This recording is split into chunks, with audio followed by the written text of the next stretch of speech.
चिन्तासन्तानहन्तारो यत्पादाम्बुजरेणव स्वीयानां तान् निजाचार्यान् प्रणमामि मुहुर्मुहुः।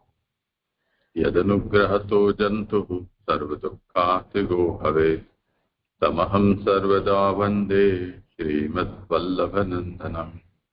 अज्ञानतिमिरान्धस्य ज्ञानाञ्जनशलाकया चक्षुरुन्मीलितं येन तस्मै श्रीगुरवे नमः। नमामि हृदये शेषे लीलाक्षीराब्धिशायिनम् लक्ष्मीसहस्रलीलाभिः सेव्यमानं कलानिधिम्। चतुर्भिश्च चतुर्भिश्च चतुर्भिश्च त्रिभिस्तथा षड्भिर्विराजते योऽसौ पञ्चधा हृदये।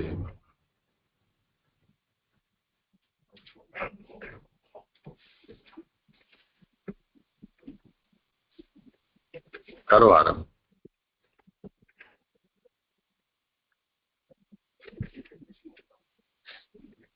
बात क्यों नहीं हो रही? आरंभ करें। ये एंडेज नहीं हो रहा है। एक ही बात छुओ उसको, बस अब मत छुओ।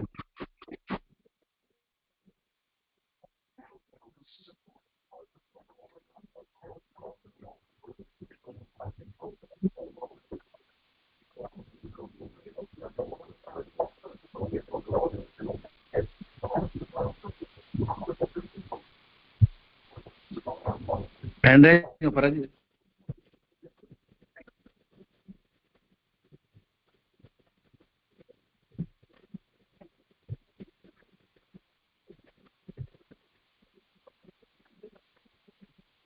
आवाज आ रही है?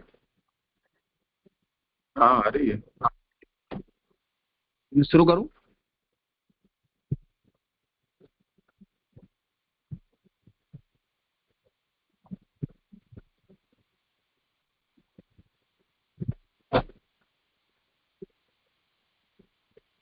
दंडोत कृपानाथ।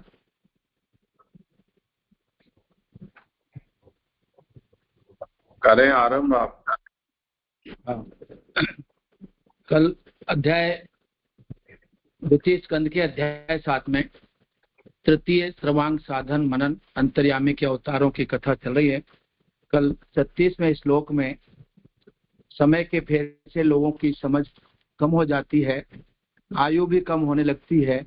उस समय जब भगवान देखते हैं कि अब ये लोग मेरे तत्व को बतलाने वाली वेद वाणी को समझने में असमर्थ होते जा रहे हैं, तब प्रत्येक कल्प में सत्यवती के गर्भ से व्यास के रूप में प्रकट होकर वे वेद रूपी वृक्ष का विभिन्न शाखाओं के रूप में विभाजन कर देते हैं। कल मुझे बताया इसमें वेद का समूह शाखा कहा जाता है, यानी वेद कल्प वृक्ष है। ये प्रथम स्कंद में आ चुका है, यह बात प्रसिद्ध है। यह अव्यय कहता है, इसलिए इसे विशेष कहने की अपेक्षा नहीं है। वेद कल्प वृक्ष है। निगम कल्प तरोर्दलितम फलम सुख मुखामृत द्रवम संयुतम पिबत भागवतम रसमालयम मुहुरहो रसिका भूवि भावुका। यानी रस के मर्मज्ञ भक्तजन यह श्रीमद् भागवत वेद रूप कल्प वृक्ष का पका हुआ फल है। श्री सुखदेव रूप तोते के मुख का संबंध हो जाने से यह परमानंदमय सुधा से परिपूर्ण हो गया है। इस फल में छिलका गुठली आदि त्याज्य अंश तनिक भी नहीं है। यह मूर्तिमान रस है। जब तक शरीर में चेतना रहे तब तक इस दिव्य भगवत रस का निरंतर बार बार पान करते रहो। यह पृथ्वी पर ही सुलभ है। आवाज आ रही है?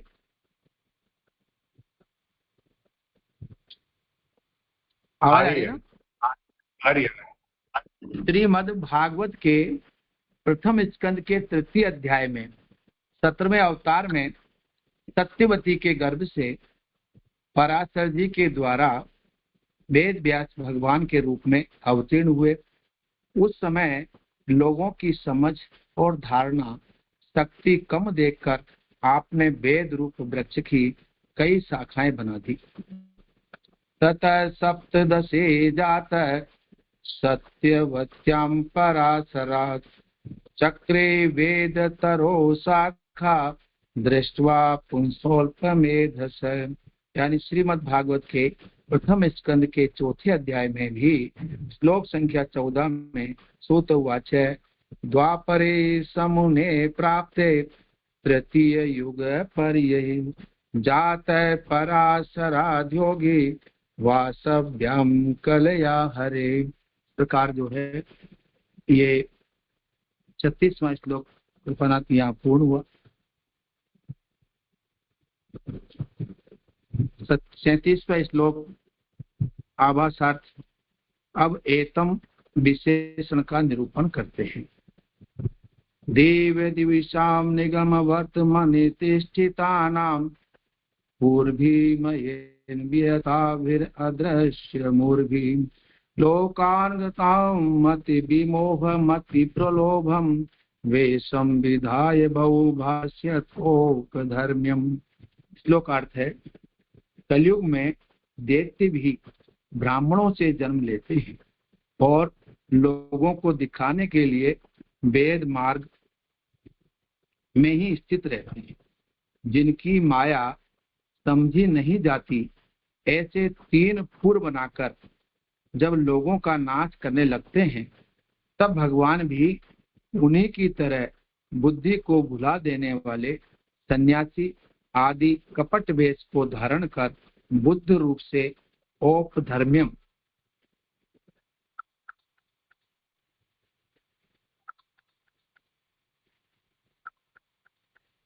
धर्म्यम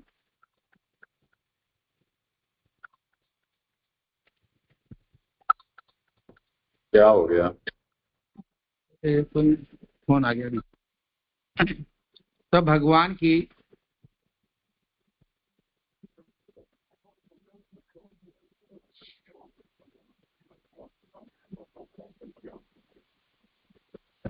आवाज आ रही ना? हाँ आ रही है। तो भगवान भी उन्हीं की तरह बुद्धि को भुला देने वाले सन्यासी आदि कपट वेश को धारण कर बुद्ध रूप से औपधर्म जैसा दिखता अपधर्म का बहुत उपदेश देंगे। अर्थात इस तरह से उन्हें वेद मार्ग पर घृणा करा देंगे। सुबोधनी व्याख्या में लिखा है कि एतम के तत्व, यानी ये 33वें श्लोक में देवताओं के शत्रु दैत्य लोग भी वेद मार्ग का सहारा लेकर मय दानव के बनाए हुए अदृश्य वेग वाले नगरों में रहकर लोगों का सत्यानाश करने लगेंगे। तब भगवान लोगों की बुद्धि में मोह और अत्यंत लोभ उत्पन्न करने वाला वेश धारण करके बुद्ध के रूप में बहुत से उपधर्मों का उपदेश करेंगे। तो व्याख्या में है कि एतम के एतत् शब्द से बुद्ध भगवान का अवतार लिया जाता है। एतत् शब्द का वर्तमान में उपयोग होता है और कलयुग में बुद्ध का समय वर्तमान है, इसलिए इसे एतम कहा। अब यहाँ स्वरूप भी यही है कि जो वर्तमान है, इससे ये स्पष्ट होता है कि ब्रह्मा ने नारद जी से जो ये निरूपण किया है वह भी कलयुग में ही किया है। यह मत पाखंड मत है, क्योंकि वेद मार्गीय बनकर वेद मार्ग का ही युक्ति से विरोध करना यह ढोंग है। कहा भी है कि वेद मार्ग का विरोध करके जिनका अणु मात्र भी काम है वे सब पाखंडी समझने चाहिए। ये सब कपट से वेद की निंदा करने वाले हैं। दैत्य लोग देवी सृष्टि से द्वेष करने वाले होते हैं। भगवान से देवों ने प्रार्थना की, तब दैत्यों को बुलावा देने के लिए ही बुद्धा अवतार हुआ। उनकी आज्ञा से ही गौतम कणाद आदि भी बुद्धि की ही शाखा उप शाखा पैदा हुई है। ये लोग वेद प्रतिपादित सन मार्गों में ही ऊपर से तो व्यवस्थापक रूप से स्थित रहते हैं। यद्यपि वेद में ही दैत्यों को बुलावा देने के लिए बहुत से उपाय कहे हैं, पर इस अवतार में तो लोग को सामान्य रूप से वेद मार्ग से विमुख कर देना है, इसलिए ये अवतार पृथक हुआ। यानी ये जो अवतार है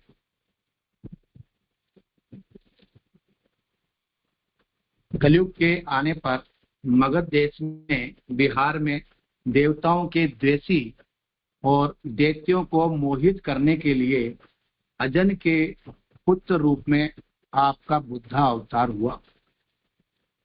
बुद्ध अवतार में भगवान विष्णु शांति, अहिंसा और करुणा के संदेश वाहक के रूप में अवतरित हुए।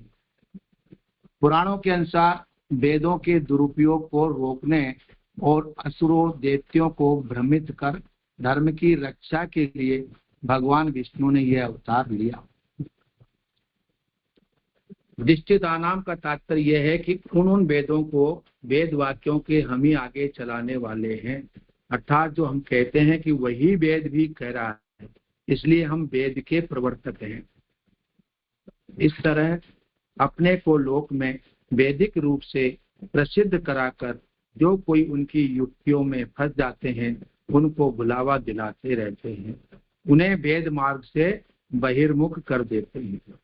उनकी जो त्रिपुर रूपा माया है, तीन तरह की जो पुराणों के अनुसार दैत्यों द्वारा वेदों और यज्ञों का गलत इस्तेमाल किया जा रहा था, भगवान विष्णु ने बौद्ध धर्म के मार्ग अहिंसा के द्वारा उन्हें वेदों से विमुख और भ्रमित किया ताकि वे यज्ञ आदि न कर सकें और देवताओं की रक्षा हो सके। तो उनकी जो त्रिपुर रूप माया है, पुराण से ज्ञात होता है कि पुराने समय में एक मय नाम जाति थी, उनके वंशज भी मय कहे जाते थे। यह गुण जाति थी, बुलावा देने का कार्य ही करती थी। जिस जिस मोह कार्य के द्वारा मनुष्य अपने वैदिक धर्म का परित्याग करके केवल प्रवाह मार्ग में ही गिरता चला जाए, वह मति विमोह कार्य है। इसके सभी ही कार्य मति को अति प्रलोभ देकर वैदिक सन्मार्ग से च्युत कर देने वाले हैं।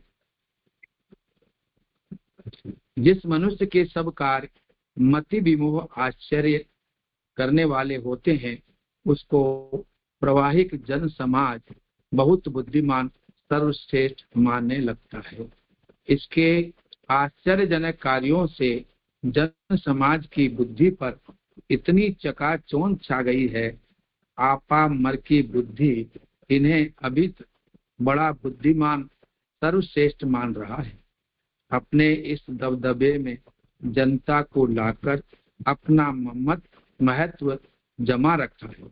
अतएव प्राय बहुत सी जनता इन्हीं की पद्धति पर चलना चाहती है। ये मति का अति प्रलोभ देकर भ्रष्ट कर देना है। इस मति प्रलोभन ने जन समाज के लौकिक और वैदिक दोनों मार्गों का नाश कर दिया है। समाज बंधन शिथिल हो गया है और सनातन धर्म पर से श्रद्धा नष्ट हो गई है। फिर भी उनका मति प्रलोभक कपट या युक्तियां प्रकट नहीं होने पाती।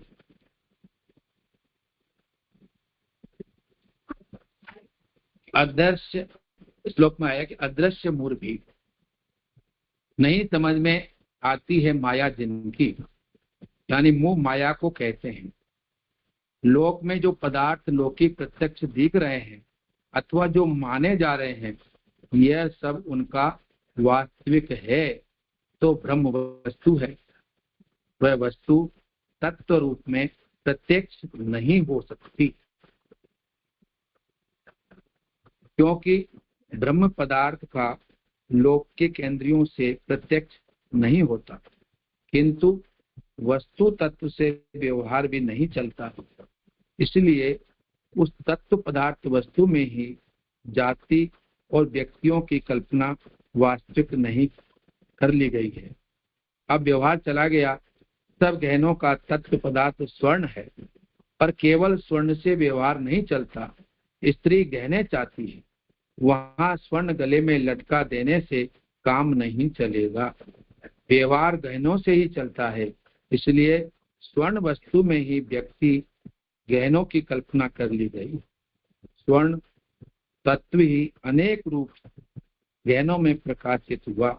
बस यही व्यक्ति समझिए कि वास्तविक में गहना या कली कोई पृथक पदार्थ नहीं है। स्वर्ण तो नाना रूप हो गया है। जाति व्यक्ति विभागोयम यथा वस्तूनि कल्पित है। इस कल्पना से ही कितनों की को तो तृप्ति नहीं हुई, तब उन्होंने उन व्यक्तियों में ही एक जाति पदार्थ की कल्पना कर ली। उनका यह कहना है, खड़ा भी गहना, कंठी भी गहना, मुद्रिका भी गहना, यह व्यवहार बिना गहना जाति पृथक माने नहीं बनता। इसलिए व्यक्तियों से पृथक एक जाति पदार्थ है। वास्तव में देखा जाए तो जाति और व्यक्ति दोनों ही पदार्थ स्वर्णादि पदार्थों से पृथक मिलते नहीं। जो नहीं है उसे ही सिद्ध करके दिखा देना, यही इन देव वेष्टा वेद विरुद्ध मतवादियों की माया है। और ये माया मुक्ति दाव पेच या कपट साधारण जन समाज की समझ में आता नहीं। इसलिए अदृश्य मोर भी कहा है। जी तो आप थोड़ा समझाते जाइए भैया। हेलो, हाँ बोलो। आप थोड़ा समझाते जाइए। तो आप पढ़ रहे हैं, मुझे अदृश्य मूर्ति का समझ में नहीं आया, थोड़ा समझाइए। ये क्या है? माया है। ये जो मय दानव के द्वारा ये 3 प्रकार की त्रिपुर जो माया है वो निर्मित की गई है। तो जिसमें सोने का पुर, चांदी का पुर और लोहे का पुर, ये दानवों की 3 जो मायासुर के द्वारा बनाई गई माया है, इन्हें त्रिपुर रूपा कहा है। व्यक्ति और वस्तु 3 पर इस माया की युद्ध स्थली है। जहाँ इच्छा पूर्ण होती है तो वहां पुरु सबको बहका देना, ये उनकी इच्छा इन्हीं त्रिपुर माया में पूर्ण होती है। ये 3 प्रकार की जो माया है, मैं आपसे आगे का पैराग्राफ में अदृश्य मूर्ति पूछा कि भाई वो आप बहुत फास्ट पढ़ते जा रहे, समझ में नहीं आ रहा है कुछ। आप एक एक लाइन पढ़िए और फिर समझाइए तो पता चलेगा ना। आप बताओ ना क्या पूछा। नहीं, मैंने पूछा ना, मुझे अदृश्य मूर्ति जो आगे के पैराग्राफ में पहला वाक्य है ना, वो थोड़ा समझाइए आप। अदृश्य मूर्ति में जो मुंह है वो माया है, जो कि लोक में जो पदार्थ लौकिक प्रत्यक्ष में दिख रहे हैं अथवा जो माने जा रहे हैं, वह सब उनका वास्तविक तो ब्रह्म वस्तु है, यानी तत्व रूप में प्रत्यक्ष नहीं हो सकती। जो माया है, जो कलयुग में जो जब बुद्ध अवतार की हुआ तो दैत्यों को भ्रमित करके और धर्म की रक्षा के लिए भगवान विष्णु ने यह अवतार लिया।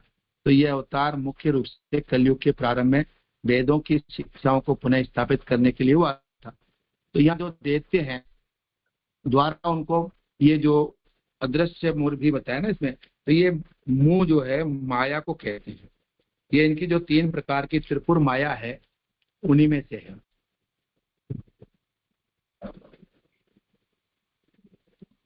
ओके, जी आप पूछिए और किसी को पूछना हो तो। हाँ जी, दंडवत प्रणाम। यहाँ ये 321 पेज पे यहाँ से स्टार्ट हुआ कि भगवान से देवों ने प्रार्थना की, तब दैत्यों को बढ़ावा देने के लिए बुद्ध अवतार हुआ। तो यहाँ ये प्रश्न हो रहा है कि भगवान से देवों ने प्रार्थना क्यों की, यानी इन्होंने कुछ भी नहीं समझाया।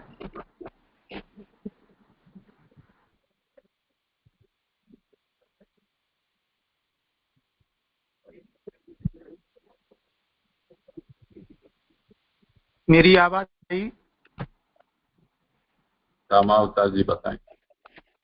जी, 320 पे, 321 पे है। 321 पेज पे ऊपर से 5-6 लाइन छोड़ के। हाँ, भगवान से देवों ने प्रार्थना की, तब दैत्यों को बुलावा देने के लिए ही बुद्ध अवतार हुआ। उनकी आज्ञा से गौतम का आदि भी बुद्ध की ही शाखा उपशाखा हुई। तो या प्रश्न हुआ, भगवान से देवों ने प्रार्थना की तो की किस कारण से?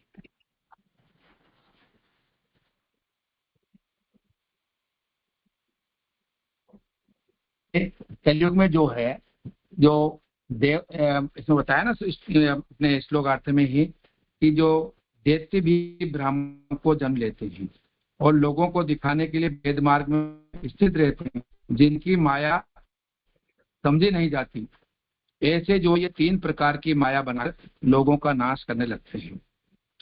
तो ये देख कर के ही भगवान विष्णु ने यह अवतार किया, और यह अवतार मुख्य रूप से कलयुग के प्रारंभ में वेदों की शिक्षाओं को पुनः स्थापित करने के लिए हुआ था। जब वेद मार्ग की जो है इसमें ह्रास होने लगा और दैत्यों द्वारा ये गलत इसका इस्तेमाल किया जा रहा था, तब जब इनका बुद्ध अवतार की इन्होंने ये भगवान ने देवों ने प्रार्थना की भगवान से।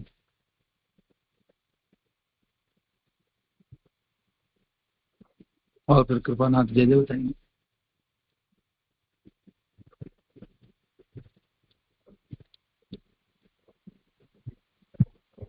तेजस को कुछ कहना?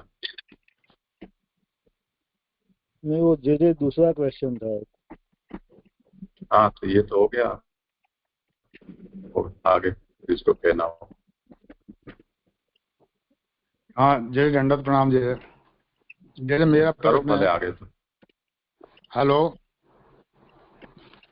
हेलो, हाँ जी। आवाज आ रही है? हाँ बोलो। हाँ, तो मेरा प्रश्न है जय, पेज नंबर 322 में 12वीं लाइन से देखें, यानी अपन 11वीं लाइन से पढ़ते हैं।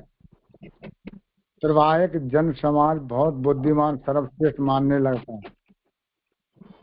इनके आश्चर्यजनक कार्यों से जन समाज की बुद्धि पर इतनी तो चकाचौंध छा गई है, अपामर की बुद्धि इन्हें अभी तक बड़ा बुद्धिमान सर्वश्रेष्ठ मान रहा है। तो अपामर, हालांकि आपने गलत पढ़ा था शर्मा जी ने, अपामर नहीं है, अपामर है। पामर शब्द। हाँ, तो जी अपामर का मतलब आपने बताया नहीं, इसको क्लियर नहीं किया, इसको बता। अपामर यानी बुद्धि का भ्रमित होना। अरे ये तो जो है आपामर की बुद्धि, आपामर की बुद्धि, आप शब्द को जरा समझें।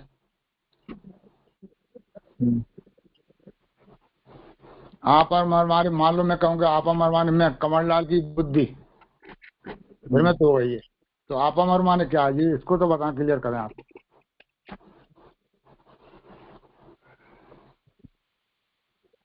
पामर का मतलब होता है हम जो सब क्षुद्र सामर्थ्य वाले जो हैं उनको पामर कहा जाता है, पामर जीव। और आ का मतलब अवधि, जैसे असीमांत यानी सीमा तक, सीमा पर्यंत, अप टू अंग्रेजी में जिसको कहते हैं। अपामर का मतलब होता है हमारे जैसे जो क्षुद्र मनुष्य हैं, वहां तक की बुद्धि इन्हें अभी तक बड़ा बुद्धिमान सर्वश्रेष्ठ मान रहा है। तो ये सब का सब विवेचन है, वो रमानाथ शास्त्री जी का खुद का विवेचन है, इसमें कुछ भी सुबोधनी कुछ भी नहीं। जी हाँ। तो जी यहाँ पे ये जो ऐसा लिया है वो अलग करके और छांटना, इस इनके अनुवाद पूरे में थोड़ा कठिन है।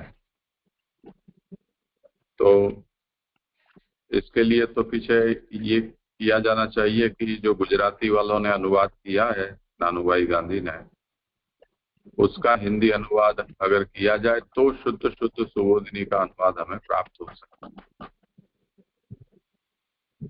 बाकी इस वचन में रमानाथ जी ने सब अपना ही अपना किया है। कुल के आशय को उन्होंने जरूर पकड़ के रखा है, पर शुद्ध सुबोधिनी का वाक्यानुवाद जो होना चाहिए वो यहाँ पर नहीं है। तो मूल में देख लेते हैं, थोड़ा जितना हो सकता हो देख लें। देवद्विषाम निगम वर्तमनि धिष्ठिता। देवद्विषाम यानी देवों से द्वेष करने वाले।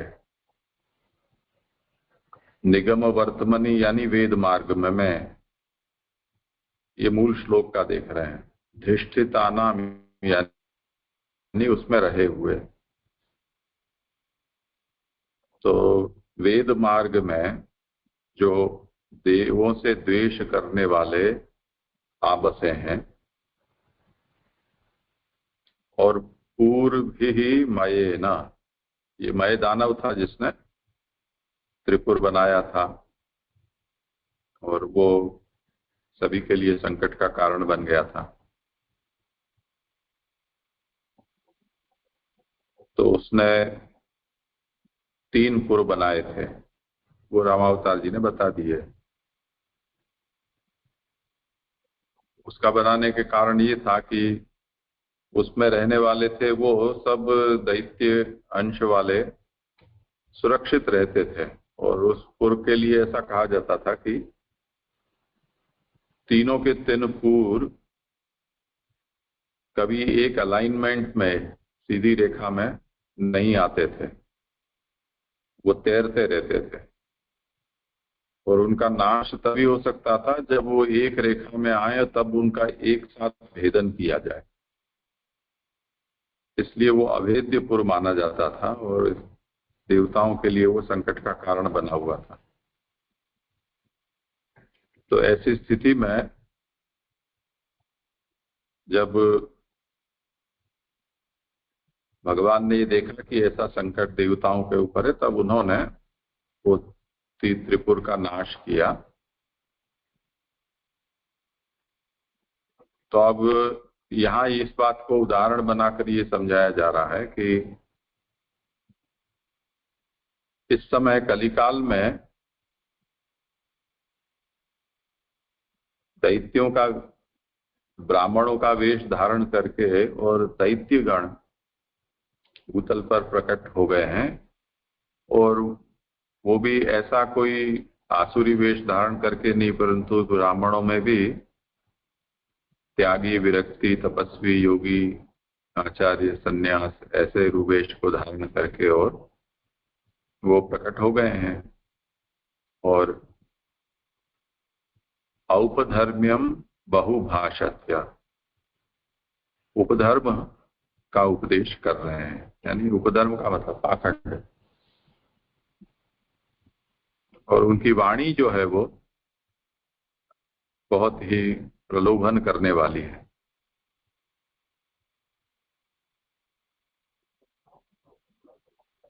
तो इससे जो बुद्धावतार प्रकट हुआ, वो बुद्धावतार ने क्या कार्य किया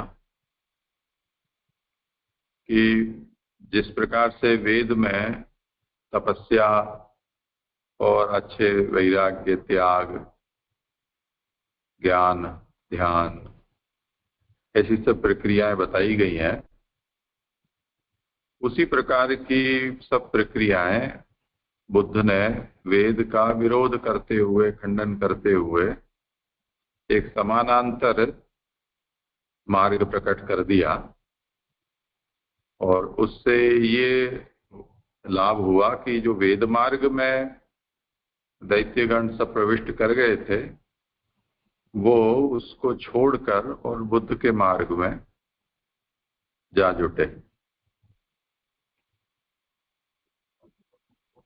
क्योंकि वो उनकी जो मूल प्रकृति थी, उस प्रकृति के रुचिकर लगने वाला मार्ग था। अब ये जो प्रक्रिया है वो यहाँ 37वें श्लोक में बताई जा रही है। उसमें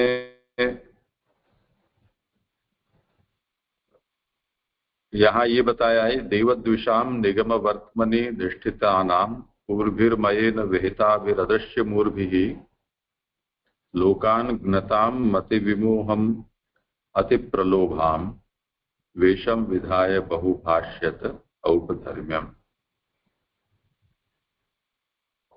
अब ये जो कहा जा रहा है वो उस समय 27वां चतुर्युगी श्वेत वाराह कल्प की 27वीं चतुर्युगी के द्वापर के अंत में ये बात कही जा रही है। तो इसलिए यहाँ पर महाप्रभु ये कहते हैं कि एषो बुद्धः सांप्रदम विद्यमानत्वात्, ऐसे उंगली दिखाकर जैसे इस समय कोई वो बुद्धावतार हो भूतल पर, ऐसे ये बात कही जा रही है। तो एषः बुद्धः सांप्रतम विद्यमानत्वात् तस्य स्वरूपम इदमेव यद इदानीम वर्तते, ऐसा बता रहे हैं जैसे कि वो बुद्ध इस समय है और इस समय वो उनका स्वरूप भी विद्यमान है। अनेन ब्रह्मणोपि निरूपण समयः कलिरेव इति। महाप्रभु इस समय में, ये महाप्रभु के बीच में कारिका है, वेद मार्ग विरोधेन येषाम करणमण्डवपि तेहि पाषंडिनो ज्ञेया वेदार्थस्य विनिंदकाः। जिनका वेद मार्ग से अणुमात्र भी विरोध है उसको पाषंडी जानो, क्योंकि वो वेदार्थ के निंदा करने वाले हैं। अब मूल का जो पद है देवद्विषाम, उसकी व्याख्या करते हैं। देवद्विषाम का मतलब होता है दैत्यानाम। क्यों?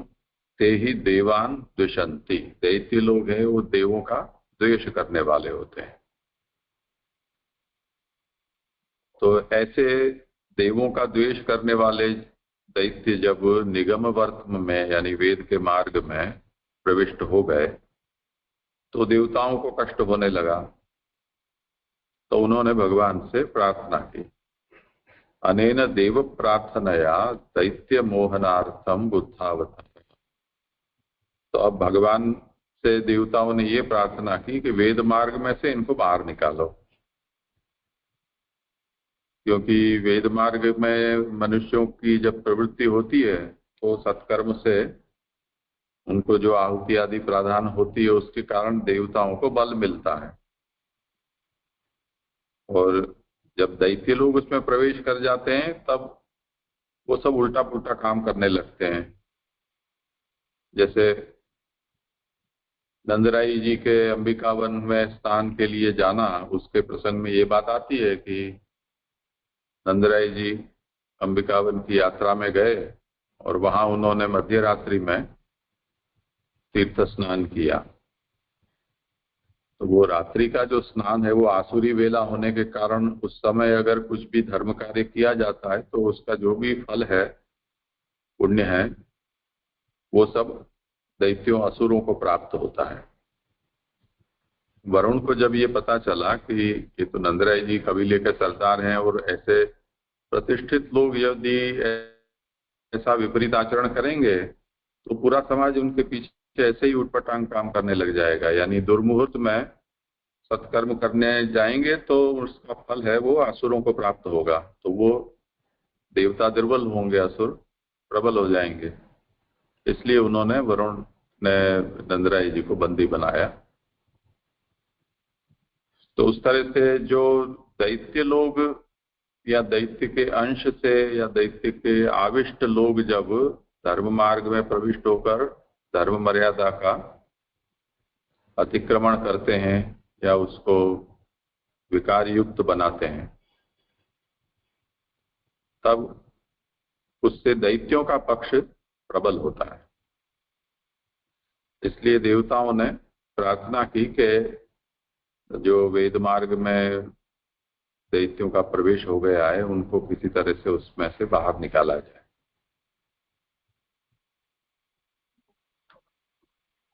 तो वो देवों से द्वेष करने वाले निगम वर्त में उसमें प्रविष्ट हो गए। निगम वर्त में क्या मतलब है? वेद प्रतिपादित मार्गे व्यवस्थिता नाम। वेद ने जिस मार्ग का प्रतिपादन किया है उसमें ये लोग व्यवस्थित हो गए हैं, यानी अच्छी तरह से पसर गए हैं, जम गए हैं। उस पर कहते हैं कि यद्यपि वेदेव दैत्य व्यामोहनार्थम बहवः उपाया निरूपिता, वेद में ही दैत्यों के व्यामोहन के लिए बहुत से उपाय बताए गए हैं। तो क्यों भगवान को बुद्धावतार लेकर और ये करना पड़े? वेद से ही दैत्यों का व्यामोहन हो सकता है ना।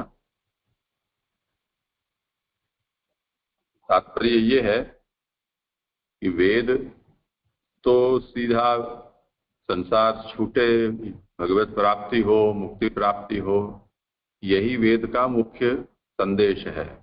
यही मार्ग वेद बताता है, सभी सच्चास्त्र यही मार्ग बताते हैं। पर मनुष्य तो अपनी रुचि के अनुसार ही जीता है, कहने वाले कुछ भी कहें उससे क्या फर्क पड़ता है। तो अब वेद में जैसे मुख्य यही संदेश है, पर फिर भी जो हीन अधिकारी हैं उनके लिए स्वर्ग आदि तुच्छ फलों की प्राप्ति के उपाय भी बताए गए हैं। इसी तरह उससे भी अधम अधिकारी हैं उनके लिए इस भूतल में ही आयु, आरोग्य, भोग, संपत्ति, प्रतिष्ठा प्राप्त हो, इस प्रकार के भी सब प्रयोग बताए गए हैं। तो ज्यादातर लोग तो वेद के अंदर इन्हीं चीजों की प्राप्ति के लिए प्रवृत्त होते हैं। तो ये उनका एक तरह से व्यामोहन ही है। तो इस तरह से वेद में जो दैत्यों के व्यामोहन के लिए बहुत उपाय बताए गए हैं, उनके द्वारा भी दैत्य व्यामुक्त हो सकते हैं, यानी वो सन्मार्ग से हट सकते हैं। तो कहते हैं कि ऐसा नहीं होता है। तथापि सामान्यतः वेद वैमुख्यार्थम अयम अवतार। तो ऐसा करने में क्या होता है कि सकाम लोग सकाम वेद का आचरण करते हैं, निष्काम का करें, ऐसा यद्यपि हो सकता है, फिर भी जब सकामता वालों की भरमार हो जाती है तो वो निष्काम शुद्ध मार्ग है वो अपने आप ही धुंधला हो जाता है, दिखना बंद सा हो जाता है।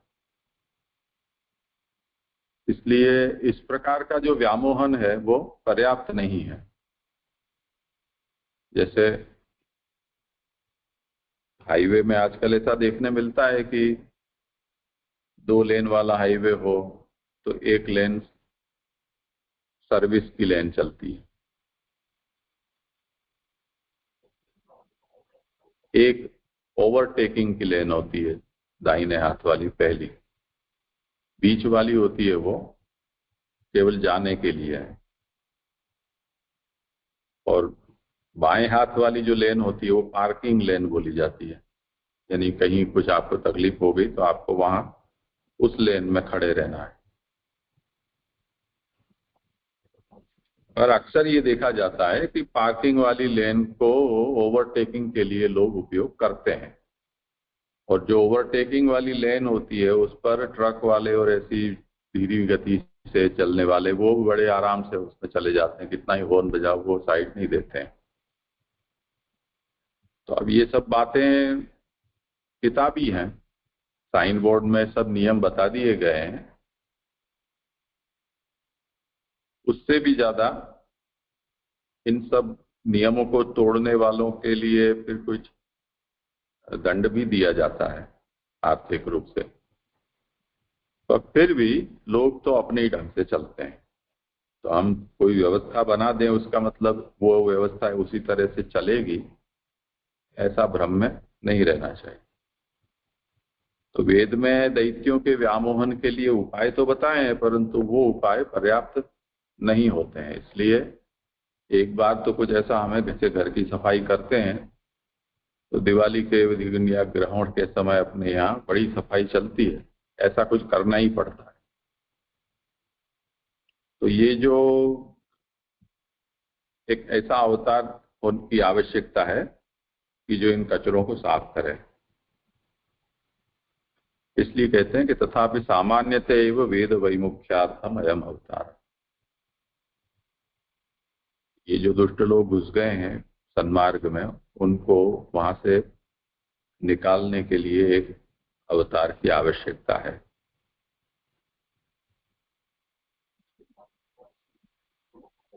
अब ये किनको इसमें से बेदखल करना है, तो कहते हैं धिष्ठिताना, वेद मार्ग में जो धिष्ठित हैं।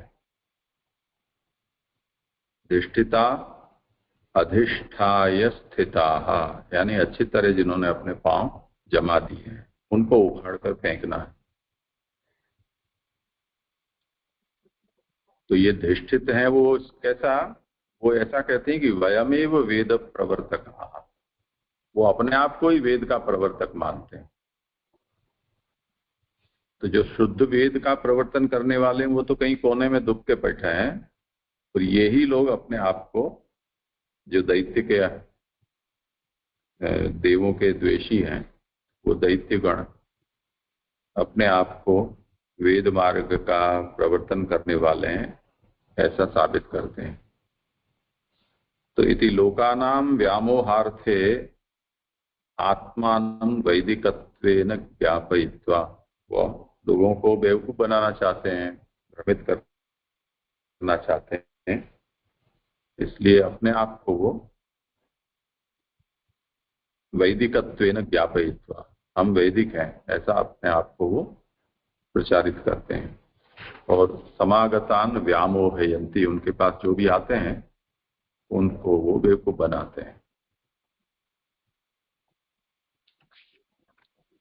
अब उसको ये उदाहरण से समझाया है, पूर्भिर्मयेन विहिताभिरदृश्य मूर्भि।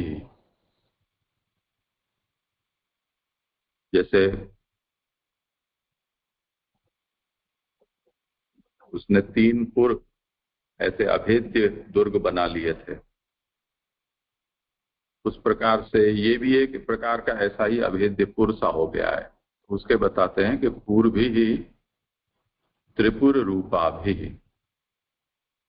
त्रिपुर जैसे पूर, अदृश्य मूर्भि,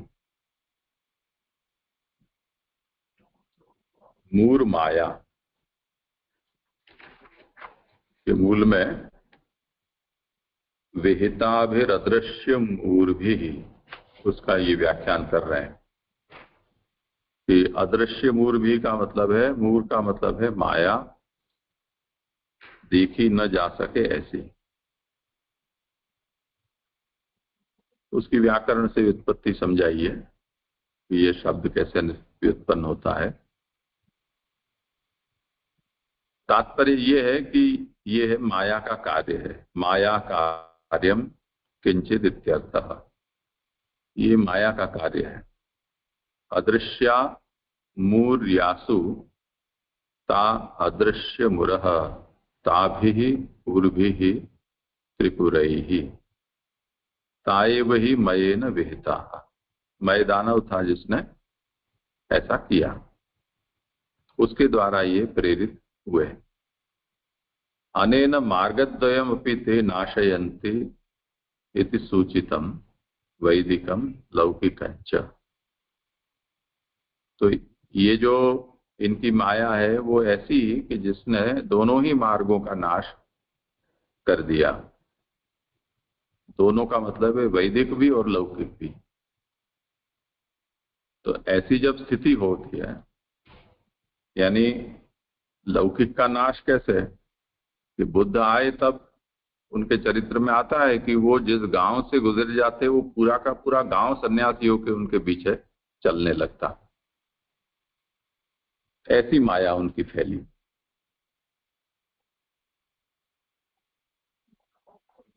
तो उनकी आस्था के वृत्तांत में आता है कि 30-30 हजार के संघ उसके साथ चलते थे, और जहां से भी वो गुजर जाते वो गांव का गांव पूरा संन्यास लेकर उनके साथ हो जाता है। तो ये तो लोकनाश है ना। इतना वैराग्य कलिकाल के पूर्व संध्या पर कैसे संभव है किसी के अंदर? तो लोक का विनाश है। अनेन सर्वथा तन्नाशः कर्तव्यः इति भगवद अवतार हेतुर निरूपितः। इसलिए किसी भी तरह से इनका सर्वनाश करना बहुत जरूरी है। इसलिए यहाँ भगवद अवतार का हेतु यहाँ बताया है। किंच न केवलम लोक हननमेव देवद्रोहाचरणम यज्ञाद्यकरण बोधनेन आत्मन एव वैदिकत्वेन देवत्व संपादकत्वञ्च। तो जैसे बुद्ध अवतरित हुए उस काल में वैदिक मार्ग में भी ये दूषण थे। यज्ञ में हिंसा का अतिरेक हो गया था और शुद्ध जो मार्ग है वो भी दूषित हो गया था, उसका शुद्ध स्वरूप ज्ञात नहीं हो रहा था। तो जो भी लोग उसमें ऐसे प्रविष्ट हो गए थे उनको उस मार्ग से निकालने के लिए बुद्धावतार की आवश्यकता थी। तो यज्ञाद्यकरण बोधने न, जैसे वेद के पूर्व कांड में यज्ञ रूप धर्म का निरूपण है, उत्तर कांड में ब्रह्म रूप ज्ञेय का निरूपण किया गया है, और दोनों मिलकर ज्ञान और यज्ञ ये समग्र वेद का एक संकलित अर्थ है। परंतु मीमांसकों ने ये मत पकड़ लिया कि समग्र वेद का तात्पर्य केवल यज्ञ में ही है, कर्म में ही।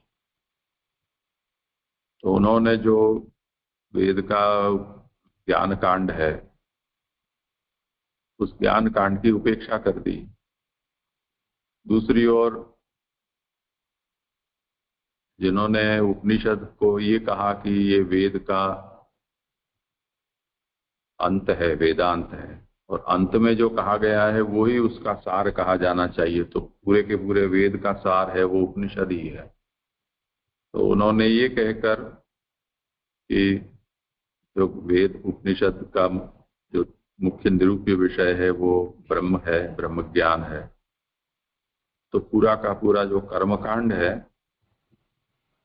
वो उसमें वेद का तात्पर्य नहीं है। तो वेद का सार उन्होंने ज्ञान में माना। तो इस तरह से वेद को दो टुकड़ों में बांट दिया। तो ऐसी स्थिति वेद मार्ग वालों में भी हो गई, और ऐसा करने में वही जो दैत्यांश से प्रकट हुए हैं वही निमित्त बने हैं। वो भी बड़े बड़े कहे जाने वाले पंडित आचार्य ही थे, ऋषि थे। तो अगर ऐसा हो जाता है तो तथा च अयथा सृष्टि निरूपिता भवति तयोः स्वरूपतो नाशे पुनस्तथैव भवन्ति इति बुद्धि व्यामोह एव कर्तव्यम् अतो मति विमोहम कृतवान। तो अब ऐसी स्थिति में जिनकी बुद्धि ही ऐसी हो गई है और वेद को अन्यथा व्याख्यान करके और अधिक भ्रम फैला रहे हैं, तो उनको वहां से विमुख करना हो तो क्या किया जा सकता है? तो व्यामोहन का एक उपाय प्रति व्यामोहन है, यानी तू डाल डाल में पात पात ऐसे। तो सामने एक ऐसा प्रबल त्याग, वैराग्य, ज्ञान, ध्यान वाला ऐसा एक उपाय खड़ा कर दिया जाए कि जिससे लोग उस ओर आकृष्ट हो जाएं, तो वेद मार्ग को छोड़कर वो स्वतः वहां चले जाए। अतो मति विमोहनम कृतवान, इसलिए बुद्ध ने प्रकट होकर ऐसा मत प्रवर्तित किया कि जिससे लोगों की ये हवेली पंथ के जैसा अजगर करे न चाकरी, पंछी करे न काम। तो कुछ जिस पर करना धरना कुछ भी नहीं है और तुम वैष्णव हो, पुष्टि मार्ग का परम फल प्राप्त हो जाएगा तुमको बिना कुछ करे धरे, ऐसा एक प्रलोभन खड़ा कर दो तो लोगों को तो अच्छा लगेगा। तो जो शुद्ध भक्ति मार्ग में प्रवेश कर गए हैं वो सब वहां से हवेली पंथ में निकल चले। उस तरह से बुद्ध ने भी वही काम किया। अल्पेनैव साधनेन बहुफल निरूपकम शास्त्रम कृतवान। उन्होंने ऐसा शास्त्र बता दिया कि जिसमें अल्प साधन से बहुत बड़ा फल प्राप्त हो जाएगा, निर्वाण हो जाएगा, ऐसे ऐसे शास्त्र उन्होंने प्रकट कर दिए। और वेशम बुद्ध वेशम, उन्होंने वेश धारण किया वो ऐसा बुद्ध ज्ञानी का। अहम सर्वज्ञः इत्यात्मानं ख्यापयित्वा तेषां हृदय वार्ताम् उक्त्वा विश्वासम् उत्पाद्य विपरीतोपदेशनम वते विमोहनम। मैं सब कुछ जानता हूं, ऐसे सर्वज्ञता का ख्यापन अपने आप का। और सामने वाले के मन में जो चल रहा हो उसकी बातें दो चार लोगों को बता दो तो विश्वास उसको हो ही जाता है।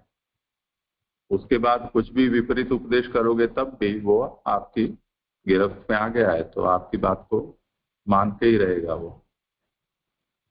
इसी तरह से मति विमोहनेन सहितो मति प्रलोभो वा, ये विमोहन भी है और प्रलोभन भी है। तथा सति विद्यमानाया मते है विमोहो अन्यथा करणम अविद्यमानायाश्च अमार्गभूताया उत्पादनम इति औपधर्म्यम पाषण्ड धर्मान। तो इन्होंने ऐसे उपधर्म यानी धर्म के जैसा दिखलाई देता हो पर जो धर्म रूप न हो उसको उपधर्म कहते हैं या पाखंड रूप धर्म कहते हैं। तो मति का विमोह करके और उन्होंने ऐसा मार्ग प्रवर्तित किया या करेंगे। तो ये बात है वो 37वें श्लोक के व्याख्यान में आ रही है। अब इतना इस मूल में अभी हमने थोड़ा बहुत देखा है। अब इसको आगे जो व्याख्यान है उसको पढ़ लो तो उसका कहीं कहीं कुछ कुछ पंक्ति में उसका अनुवाद है, बीच में फिर रमानाथ जी के वचन है। तो अभी जहां तक पढ़ा है वहां तक तो ठीक है, अब आगे का पढ़ लोगे तो थोड़ा समझ में आ जाएगा मूल विषय क्या है। जी जय एक निवेदन और था यार मेरा। हाँ जय अभी जो अपामर शब्द की व्याख्या इतनी लंबी चौड़ी क्लियर हो गई है। ये तो अपामर का मतलब ही हुआ यानी अल्प बुद्धि वाले जिनमें कम बुद्धि है वो जो है इस तरह से भ्रमित हो सकते हैं। लेकिन जय इसका जो है इस श्लोक का जो है मूल अर्थ जो आया था कि दैत्यों को इस कलयुग में भी जो है यानी ब्राह्मणों को जन्म लेकर के ये काम करने लगे। अब जैसे बात वो ध्यान आती हमको कि आप श्री ने तत्वदीप निबंध के साथ साथ प्रकरण में ये समझाया था कि जो सात्विकी जीवों में जो यानी पात्र नहीं है, उद्धार के पात्र नहीं है, वो उनको जो है दूर करने, वो सत्संग के कारण सात्विक जीवन मिल गए हैं तो उन्हें दूर करने के लिए, अलग करने के लिए भगवान ने कुछ ऐसी रचना करी कि जो है बुद्ध भगवान के द्वारा इस तरह की जो आपने ने समझाया, फिर शंकर जी के द्वारा खोटे शास्त्रों की रचना करवाना, फिर जो है देवताओं को आज्ञा करी कि आप जाके ऋषि कुल में जन्म लो और जो है जो इस तरह से गलत मतलब सुसंगति में आकर के जो मेरी तरफ आ रहे हैं, जो इसके पात्र नहीं है, उन्हें दूर करने का प्रयास कर रहे हैं। अब ये तो ठीक हो गई वहां तक। तो अब जहाँ पर दैत्य और ऋषि कुल में आ गए, यानी सारा काम जो है देवताओं का, दैत्यों का सब ब्राह्मण कुल में आ गया। तो ब्राह्मण के तो जो मूल में तो उनकी हानि हो जाएगी कि नहीं होगी। इतना जो है दैत्यों का भी और सभी जो है यानी असुरपना वो उनमें आ जाएगा दूर करने के लिए। फिर वो अपने मूल में को जो है कब सुरक्षा कर पाएंगे। मूल में तो हानि हो सकती है जिसमें जिज्ञासा हुई है। हाँ, कल भी तो ये प्रश्न उठा था ना, परमानंद जी ने शायद यही प्रश्न पूछा था कि वैष्णव कुल में या सद्वैष्णव के कुल में पैदा हो गए, 21 पीढ़ी तो चलो तर गई, पर जो उनके पीछे जा रहे हैं उनका क्या। उसी तरह वो तो खैर अभी उस विषय पर हमने पूरा विचार नहीं किया है, यानी उसकी सब सूक्ष्म बातें अभी हमने खोली नहीं है, पर हमें ये समझना है कि ये जो उठापटक है, शुद्ध मार्ग का प्राकट्य हो, फिर उसमें कुछ न कुछ मिलावट हो जाए, मार्ग ढक जाए, उसको फिर से शुद्ध करना पड़ी, ये तो चलती रहती प्रक्रिया है, हर जगह होती है।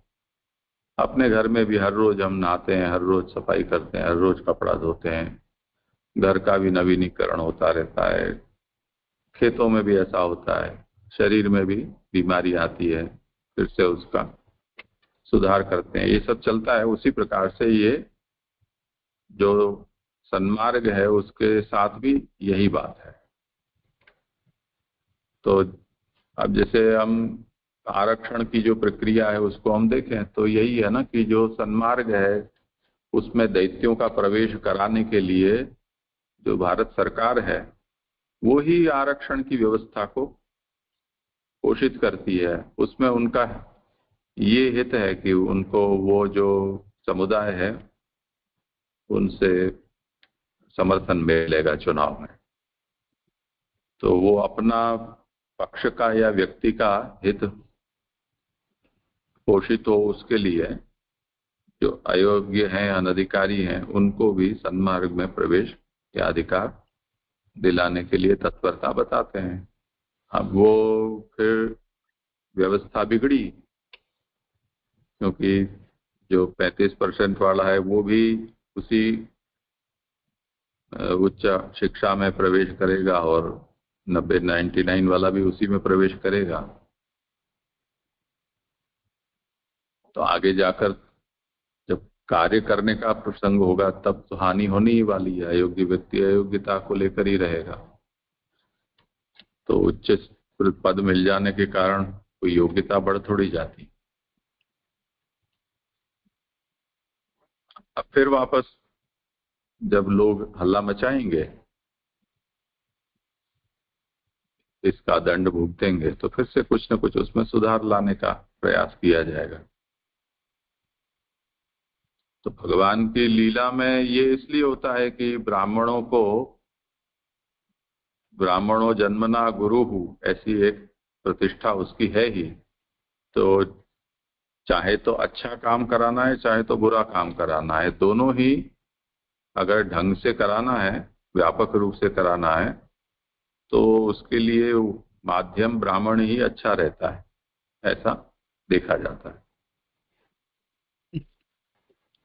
पुराने समय में भी यही होता था कि अगर कहीं कुछ भी कराना है तो जो श्रेष्ठी गण हो, शिक्षक हो, धर्मगुरु हो, राजा हो, उनके द्वारा ही अच्छी या बुरी सब बातें करवाई जाती हैं। तो वहां से उसका व्यापक प्रभाव पड़ता है। अब उसका दंड उनको भी भोगना तो पड़ता ही है कभी न कभी, तो कर्म तो छोड़ता नहीं है किसी को।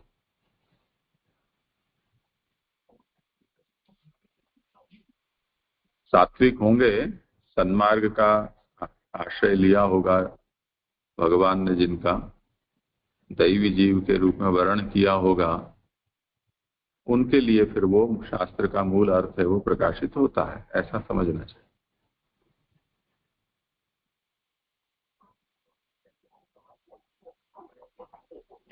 हाँ जी, अब क्लियर हो गया। यानी वो तो गलत करने का कर्म दंड तो भुगतना ही पड़ेगा जीव को, चाहे वो ब्राह्मण या कोई भी है। पर उसका जो तो ये था कि ब्राह्मण इतने मतलब गुरु बनाकर भेजे, फिर भगवान ने उनको ऐसा काम दिया कि उनको माने दंड भुगतने वाला भी काम करना पड़ रहा है। ये मेरे मन में आया कि आपने अच्छा कह दिया, माने दंड तो फिर भी भुगतना पड़ेगा। ठीक है, दंड प्रणाम। हाँ जी जी, धन्यवाद जी। जी एक प्रश्न ये था, आपसे अभी समझाया ना जो संस्कृत सुबोधि जी के जो अभी वर्णन हो रहा है वो कलयुग में ही कह रहे हैं ब्रह्मा जी नारद जी से। तो जी आगे के हमने थोड़े श्लोकों में ऐसा देखा कि करेंगे करेंगे, जो खास करके ठाकुर जी के चरित्र आए उसमें। तो फिर ये आज मतलब ये चौकड़ी के बाद जो आने वाले होंगे उसके रेफरेंस में होगा।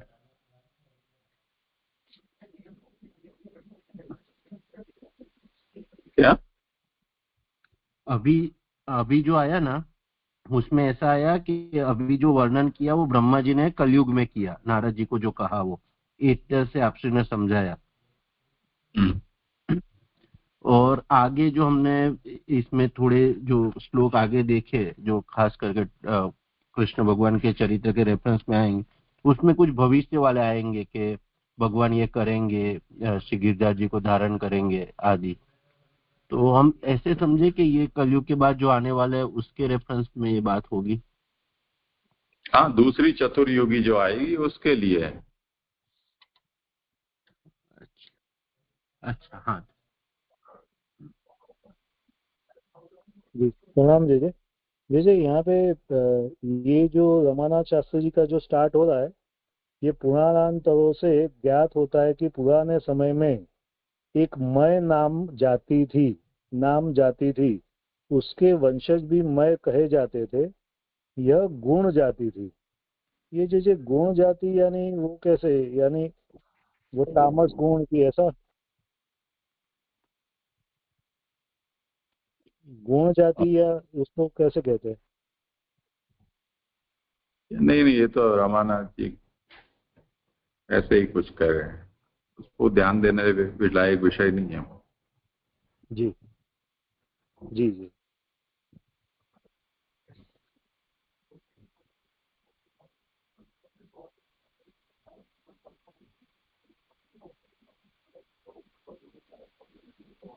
ठीक है, पढ़ लो इसको विषय।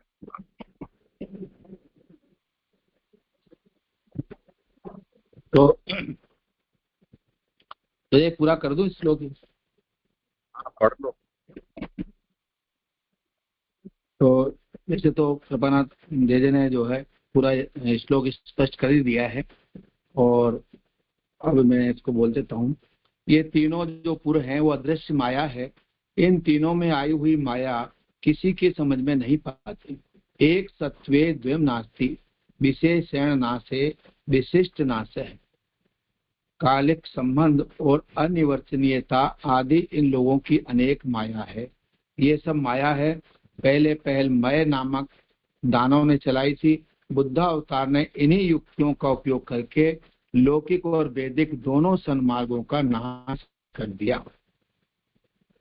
वास्तविकता में ये सन्मार्ग का नाश नहीं, प्रत्युत उन देव ज्येष्ठा असुरों का ही नाश है। वे इन मायाओं के द्वारा वेद मार्ग से विमुख हो जाते हैं, नष्ट हो जाते हैं।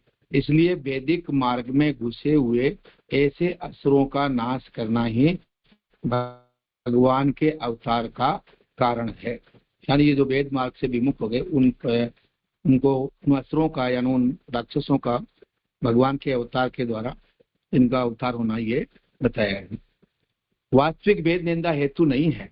भोले वैदिक लोगों का हनन रूप देवद्रोह करने वाले असुरों का इस तरह की माया एवं कपट का भगवान ने नाश किया। ये लोग जिस तरह लोक विद्या में अपने आप को महान सिद्ध करना चाहते थे, इस तरह अपने आप को परम वैदिक और देव रूप बना देने का भी ढोंग करने वाले थे। इसलिए भगवान ने इनका मति विमोह कर दिया और उस अपने मत में अत्यंत प्रलोभ की बातें रख दी।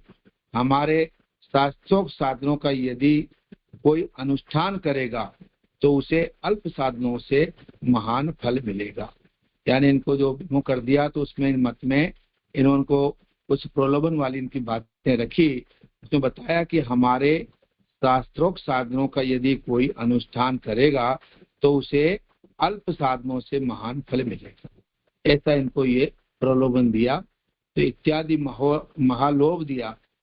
तो इन्होंने जो है वेश भी पंडितों का सा बनाया और बुद्ध ज्ञानियों के समान वेश में ही मैं ही सर्वज्ञ हूँ, इस तरह अपने आप को प्रसिद्ध करके उनके मन की बात लौकिक कल्पनाओं का निरूपण कर असुरावेशियों का विश्वास जमा लिया और फिर वैदिक विपरीत उपदेश कर उनकी मति का विमोह कर दिया। तो उनकी मति का विमोह करके और फिर ये सब अन्यथा सृष्टि के उपदेश हैं। विद्यमान बुद्धि को अन्यथा करके अविद्यमान असन्मार्ग रूप बुद्धि को पैदा कर देना ही मति विमोह है। इनकी बुद्धि को नाश करके इनकी मति जो है उनको विमोहित किया।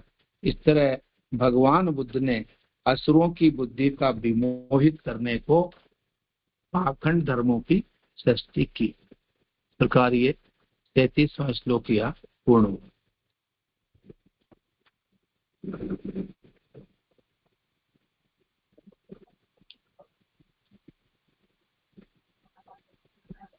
जय जय करो।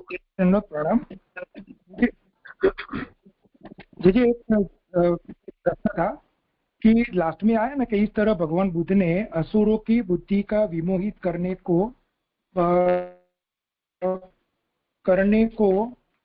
पाखंड धर्मों की सृष्टि की। तो जैसे उसके बाद आगे मतलब सृष्टि तो रची, बाद में आगे क्या हुआ वो जरा।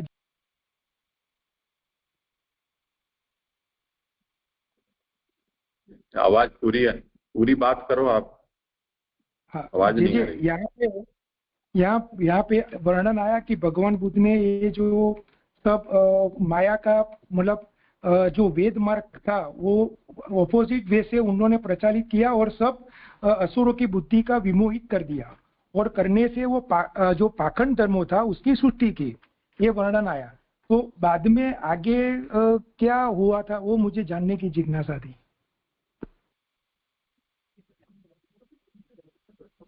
बाद में तो अब आपके श्लोक में आएगा ना विषय। जी जी जी, धन्यवाद प्रणाम। अभी आगे मेरा ही यहाँ पे जो अन्यथा सृष्टि का उद्देश्य है उसे क्या समझना? अन्यथा सृष्टि से क्या?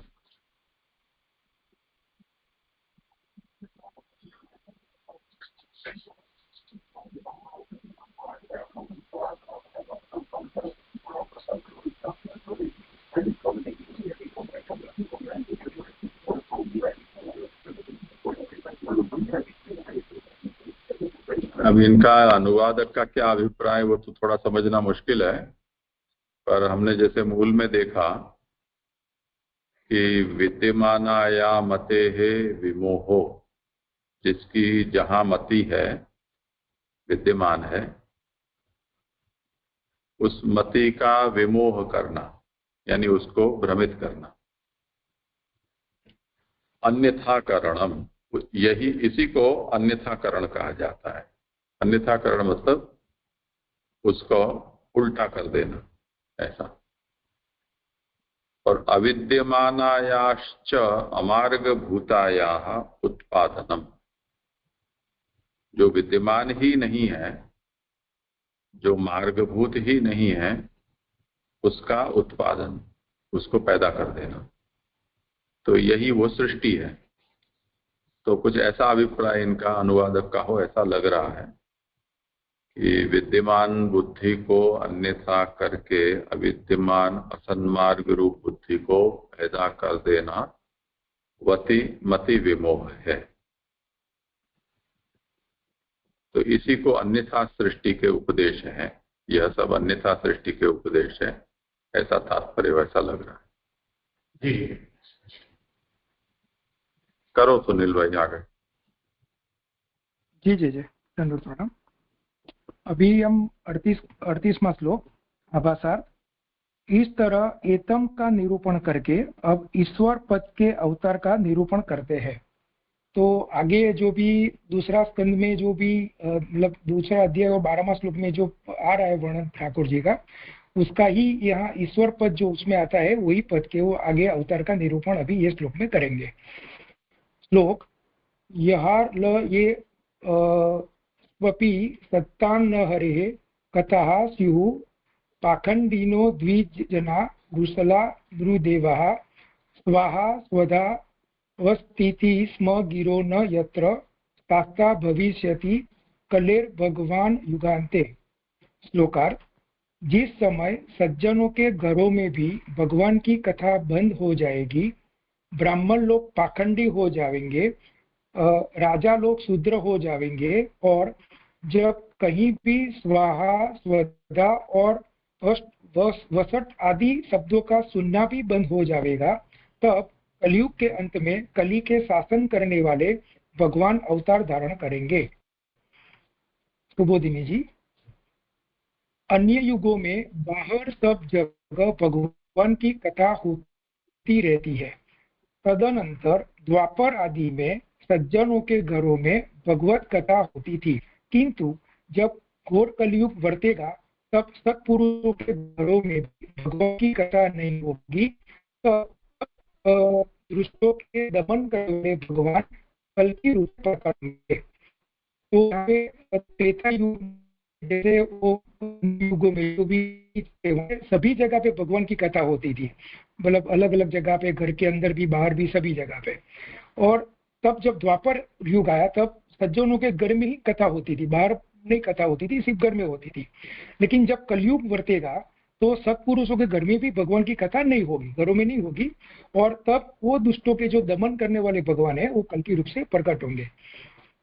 अब आगे, कलयुग के आरंभ में ही परीक्षित राजा में भगवान ने प्रवेश किया और कली को कैद कर दिया, तथापि कली का निग्रह पूरे तौर पर न हो सका, क्योंकि तब श्रवण, कीर्तन आदि भगवत धर्मों का लोक में प्रचार हो रहा था। यहाँ पे आगे हमने स्कंद मतलब पहला स्कंद में 17वां अध्याय में भी ये वर्णन आ गया था परीक्षित राजा का, कि कलयुग का आरंभ हुआ तब परीक्षित राजा में भगवान ने प्रवेश किया और कली को कैद कर दिया था, लेकिन कली को रहने की जगह दी थी, तो वो इसके लिए कली का निग्रह पूरे तौर पर नहीं हो सका। तो क्योंकि वो टाइम पे श्रवण, कीर्तन आदि भगवत धर्मों का प्रचार लोगों में प्रचार हो रहा था। श्रवण आदि भगवत धर्म कलयुग के मेल के समूह को भी दूर कर देते हैं, किंतु जब भगवत धर्म होने बंद हो जाते हैं तब कलयुग का जोर बढ़ जाता है। तो यहाँ पे भगवत धर्म का उच्च मतलब उसका इम्पोर्टेंस बताते हैं कि जब श्रवण आदि भगवत धर्म वो कली का मेल होता है वो समूह को भी दूर कर देते हैं, और जब भगवत धर्म बंद हो जाता है तो कलयुग का जोर बढ़ जाता है। तो उस समय केवल भगवत धर्म होने बंद हो जाते हैं इतने ही नहीं, किंतु वैदिक धर्म भी नष्ट हो जाता है। तो भगवत धर्म बंद होने के बाद मतलब उसके साथ साथ वैदिक धर्म भी नष्ट हो जाता है। तो कहते हैं जो मूल में आता है पाखंडीनो, तो ये पाखंडीनो इत्यादि का यहाँ पे वर्णन आता मतलब उसमें दिया है कि, और आगे बोलते हैं, आगे कहते हैं कि ब्राह्मणों द्वारा वैदिक धर्म लोक में फैलता है। तो ब्राह्मणों मतलब नॉर्मली ब्राह्मण द्वारा ही वैदिक धर्म लोक में फैलता है, और राजा धर्म की रक्षा करते हैं, और राजा का धर्म एक धर्म की रक्षा करते हैं। लेकिन उस समय ये दोनों नष्ट हो चुके थे, जो कलयुग आया वो समय वो दोनों नष्ट हो चुके थे, और ब्राह्मण वर्ग पाखंडी हो गया था, स्वयं पाखंड धर्म करते हैं और दूसरों के आगे भी पाखंड धर्मों का ही उपदेश करते हैं। तो वो मतलब जब वैदिक धर्म और भगवत धर्म बंद हो गया तो वो दोनों नष्ट हो चुके थे, और ब्राह्मण वर्ग जो थे जो धर्मों को फैलाते थे, लेकिन जो पाखंडी वो नष्ट बंद हो गया तो ब्राह्मण वर्ग पाखंडी हो गया, और स्वयं पाखंड, क्योंकि वो पाखंड जब वो बाद में वो धर्म करने लगे और दूसरों को भी सीखने को पाखंड धर्मों का ही उपदेश सिखाया गया। अभी आगे कहते हैं कि राजा तो शूद्र ही बन गए और उनमें भी वृषल हो गए, और वृष यानी कि धर्म का ग्रहण करने वाले अर्थात मलेच्छ हो गए।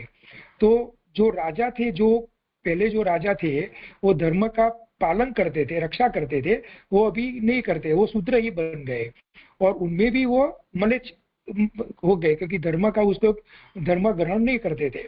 और धर्म पर ग्लानि दिलाने के लिए आप स्वयं ब्राह्मण आदि धर्मों का ग्रहण करने लग जाते हैं, सबके पास से धर्मों को छीन छीन कर उसका नाश कर देते हैं, जिससे वेद मार्ग का नाश हो जाता है, और ऐसे ऐसे पाखंडी और धर्मनाशक ही मनुष्यों के पूज्य बन बैठते हैं। इसका तात्पर्य यह होता है कि पालिया और पालक दोनों ही दुष्ट हो जाते हैं। यहाँ पे जैसा ब्राह्मण वर्ग पहले ब्राह्मण धर्म वैदिक धर्म फैलाते थे, राजा धर्म की रक्षा करते थे, लेकिन अब ये जब ग्लानि मतलब राजा मलेच्छ हो गए तो यहाँ पे पालिया और पालक मतलब राजा और उनका जो रक्षक जो पालक थे सब लोग, वो सब दुष्ट हो गए क्योंकि उनको उसका ज्ञान नहीं मिला। अभी आगे वर्णन करते हैं कि घोर कलयुग में धर्माभास भी नष्ट हो जाता है, विधि सहित न होकर केवल स्वा स्वधा आदि शब्द ही सुनने में आते हैं। तो ये घोर कलयुग में धर्म का आभास भी नष्ट हो जाता है। पहले तो धर्म का आभास भी होता था, अभी कलयुग में धर्म का आभास भी नष्ट हो जाता है और वो विधि नहीं होता है उसमें, और सिंपल हमको सिर्फ शब्द ही सुनने में आता है कि स्वा और स्वादा, वो आदि शब्द ही सुनने में आता है। सब शास्त्र अज्ञानी जीवों के लिए ही है। ये सेंटेंस मुझे समझ में नहीं आता है जीजे कि सब शास्त्र अज्ञानी जीवों के लिए ही है। आगे, यह सब कामना से ही किए जाते हैं। स्वर्गीय यज्ञादि का फल है और उसके साधन पूर्तदत्तेष्ट आदि धूम मार्गीय धर्म है। ये भी मुझे समझ में नहीं आता है जीजे कि स्वर्गीय यज्ञादि का फल है और उसके साधन पूर्तदत्तेष्ट आदि धूम मार्गीय धर्म है। अभी आगे, इन्हीं धर्मों के कराने में वेद का तात्पर्य है। इस तरह वेद का छल रखकर जो धर्म किए जाते हैं वे सब धर्माभास है।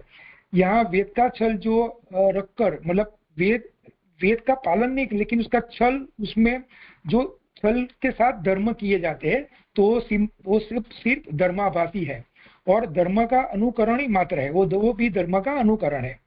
कलयुग में पाखंडी लोग धर्म का अनुकरण मात्र करते हैं। तो कलयुग में क्या होता है कि पाखंडी लोग धर्म नहीं करते लेकिन धर्म का अनुकरण करते हैं और धर्माभास मात्र करते हैं। उनके यज्ञ आदि में देवताओं का आगमन नहीं होता, यज्ञ श्राद्ध संध्या आदि शब्द मात्र रह जाता है, और जो यज्ञ आदि जो होता है उसमें देवता का आगमन भी नहीं होता है और वो यज्ञ श्राद्ध और संध्या वो सिर्फ शब्द ही रह जाता है, उसमें उसका एग्जिस्टेंस एक्चुअल में जो देव का आहुति मतलब होता है वो नहीं होता है, वस्तु नहीं रहती। और किंतु किसी समय इतना घोर कलिकाल आ जाता है कि स्वाहा यानी कि यज्ञादि और होम, स्वदा यानी कि श्रद्धादि और वसट मतलब संध्या आदि और याग आदि शब्द भी सुनाई देने बंद हो जाता है। और इतना घोर कलयुग आ जाता है कि वहां पे स्वाहा स्वधा और वसट जो है वो शब्द भी सुनाई बंद हो जाता है। भी आगे, होम आदि धर्म राजस है, श्राद्ध आदि धर्म तामस है और संध्या आदि योग सात्विक धर्म है। इनका नाम भी नहीं सुनाई देता। तो ये होम और श्रद्धा आदि और संध्या आदि जो है उसका नाम भी अभी सुनाई नहीं देता है। अभी आगे, गिरा शब्द इसलिए कहा है, कलयुग में इन धर्मों में नाम मात्र का तत्व रहता है, धर्म वस्तु नहीं होती, यंत्र जिन घरों में या देशों में नहीं। यहाँ मूल में जो गिरह आया तो उनका यहाँ शब्द का मीनिंग कहते हैं कि ये शब्द इसलिए का है कि वो कलयुग में उस धर्मों में नाम मात्र का ही तत्व रहता है, वो धर्म नहीं रहता है, सिर्फ नाम मात्र का ही तत्व रहता है, धर्म वस्तु भी नहीं रहती है उसमें। और यंत्र जिन घरों में या देशों में नहीं, ये सेंटेंस भी मुझे समझ में नहीं आया जीजे। अभी आगे, इस तरह से भगवान कल्कि के अवतार लेने में तीन हेतु है, भक्ति का अभाव, धर्मों का अभाव और धर्मोभासों का भी अभाव अथवा वेद का ही अभाव। इससे यह भी सूचित होता है कि जब सत्ययुग का प्रारंभ होगा तब इन तीनों का प्रचार होगा।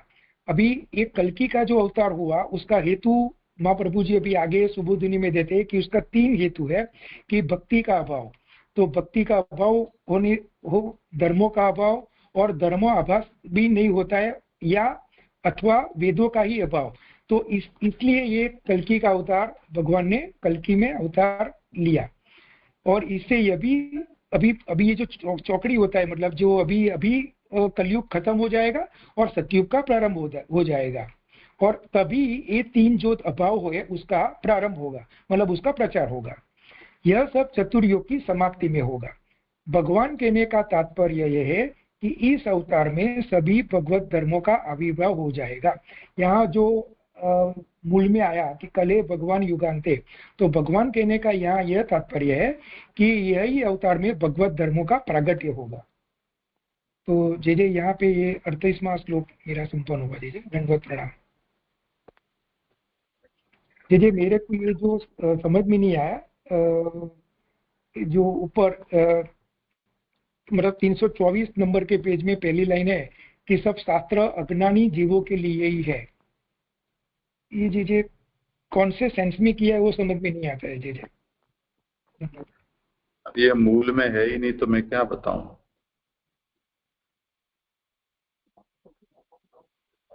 रमानाथ जी ने, अनुवादक ने अपनी ओर से कुछ बातें इसमें कही हैं। घोर कलयुग में धर्माभास भी नष्ट हो जाता है, वहां से बात शुरू हुई है। देखो यहाँ मूल में देखें तो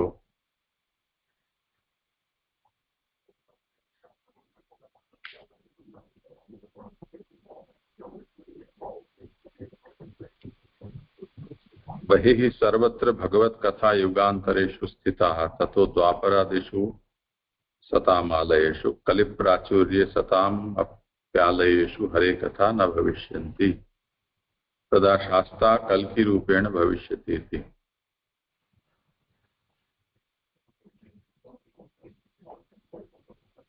अन्य युग में तो सर्वत्र भगवत कथा होती है, द्वापर आदि में सत्पुरुषों के यहाँ, और जब कलि प्रचुर हो जाएगा तब सत्पुरुषों के यहाँ भी भगवत कथा नहीं हो, तब भगवान कल की प्रकट होंगे। उसके बाद आया कलयुग से आरंभे व परीक्षिति भगवान आविष्ट।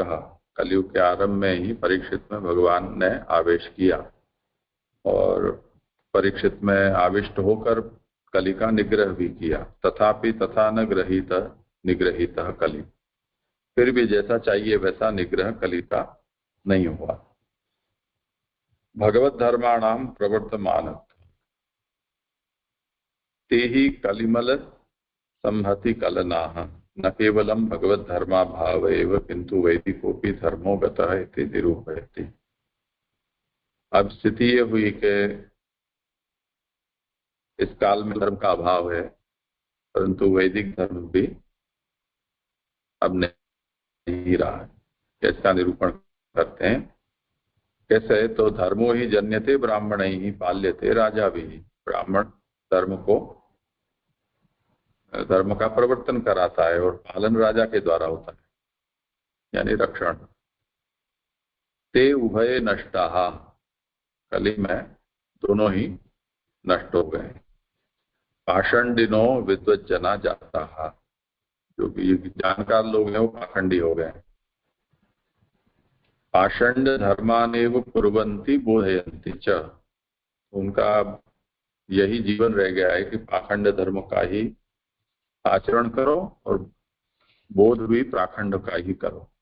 जानते हो सब है ये लोग, ऐसा नहीं है कि ये लोग खुद अज्ञान है, तो जानते हुए भी पाखंड ही करना और पाखंड ही कहना।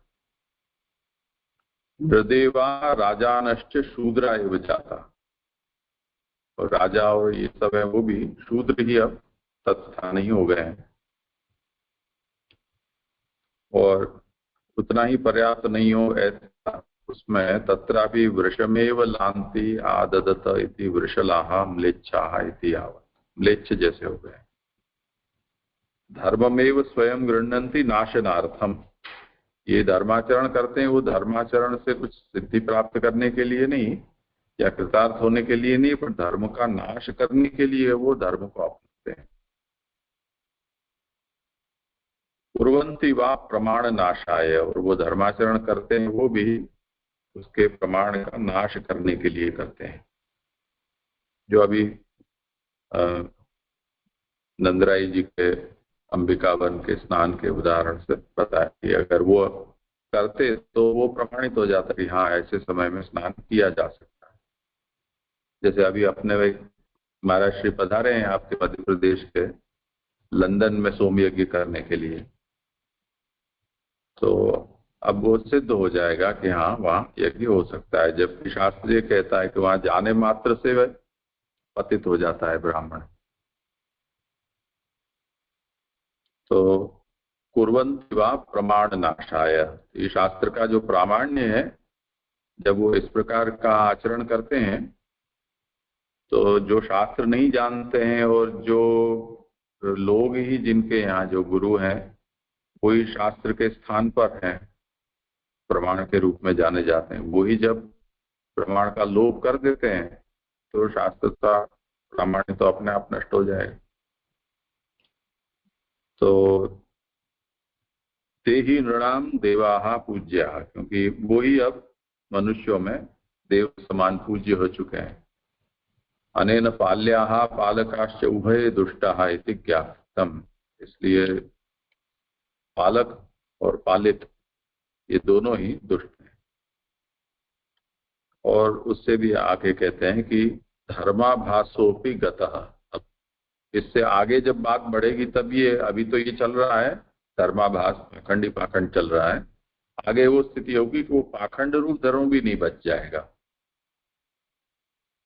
वो बताते हैं कि सर्वत्र विधि छल रूपेण अनुकरणेन धर्माभासानेव कुर्वन्ति।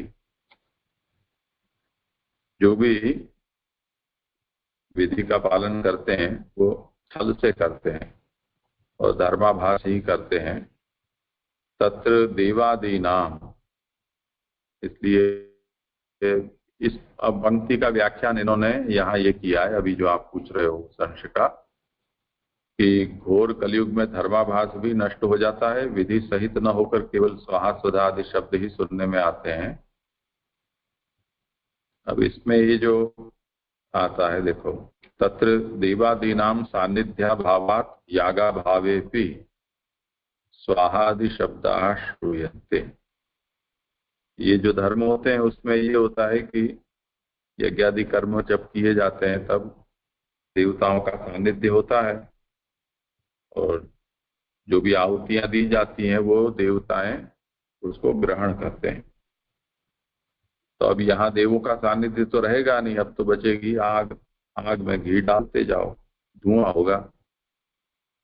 तो याग तो संभव नहीं हुआ, क्योंकि याग शब्द का मतलब होता है देवतोद्देश्य न द्रव्य त्याग, देवता को उद्देश्य करके जो घृतादि द्रव्य है उसको अग्नि में छोड़ना। और वो याग तब सिद्ध होता है जब द्रव्य और देवता का संबंध हो। अब देवता तो होते ही नहीं है तो द्रव्य ही द्रव्य बचा, देवता तो लेने वाले रहे नहीं। तो यागा भावे भी, अब जो बच्चा क्या, सामने आग दिखेगी, धुआं निकलता दिखेगा और बोलने जाने वाले शब्द स्वाहा स्वधा वषट ये सब केवल शब्द सुने जाएंगे। तेपि यदा न श्रूयन्ते तदा भगवान अवतीर्णः। अब जिस दिन वो शब्द भी सुनाना बंद हो जाएंगे, लोग कहेंगे कि सब बेकार बात है। पाखंड, धर्म के नाम पे पाखंड भी जब नहीं रह जाएगा तब फिर भगवान का अवतार। यहाँ ये जो सब शास्त्र अज्ञानी जीवों के लिए ही है, यह सब कामना से ही किए जाते हैं। स्वर्ग ही यज्ञादि का फल है और उसके साधन पूर्त दत्तेष्ट आदि धूम मार्गी धर्म है और इन धर्मों के करने में वेद का तात्पर्य है। इतना सब रमानाथ जी का अपना खुद का है। जी जी जी, अच्छा स्पष्ट हो गया जी, दंडवत प्रणाम।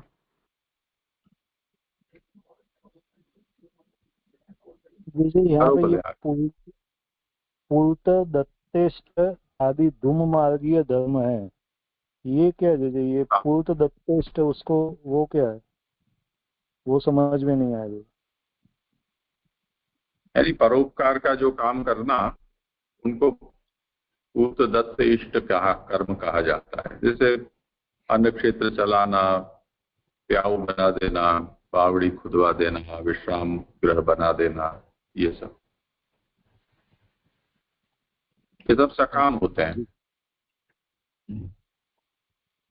जी जी जी जी जी, यहाँ पे जो होम आदि धर्म राजस, श्रद्धादि धर्म तामस और संध्यादि याग सात्विक धर्म है, ये कहने का तात्पर्य क्या है? ऐसा क्यों ये इधर बताया है कि राजस, तामस और सात्विक?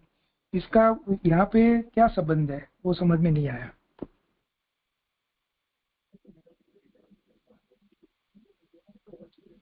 यानी कर्मों के प्रकार गिनाए तो उनको यदि हम गुणों के हिसाब से कैटेगराइज करना चाहें तो इस तरह से कर सकते हैं।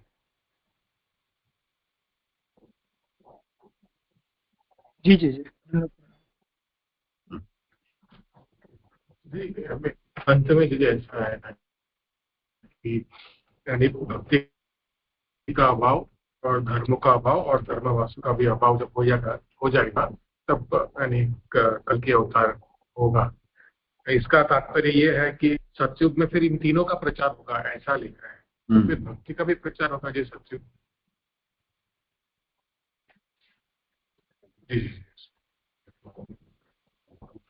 जी भक्ति को तो जी हम फिर त्रेता और कलयुग भक्ति की महिमा तो त्रेता और कलयुग में ही हम समझते हैं, तो 4 चरण पकड़ के जो चले। नहीं ऐसा थोड़ी है, वो तो यानी उसके ऊपर निर्भरता आ जाए, दूसरे अंग सब चले जाएं, उस अर्थ में महत्ता है। बाकी ऐसा तो मतलब नहीं है ना कि सर्वथा नर है। वेद मार्ग के साथ भक्ति का भी प्रचार होगा ना। बिना भक्ति के तो कोई भी उपाय होता ही नहीं है ना।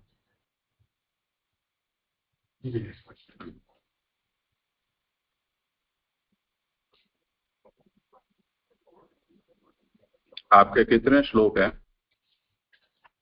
जी मेरा यहाँ मेरा यही एक ही श्लोक था जी। मेरा निरूपण संपन्न हो गया जी। दंडवत प्रणाम। अच्छा ठीक है, तो आज यहाँ रख।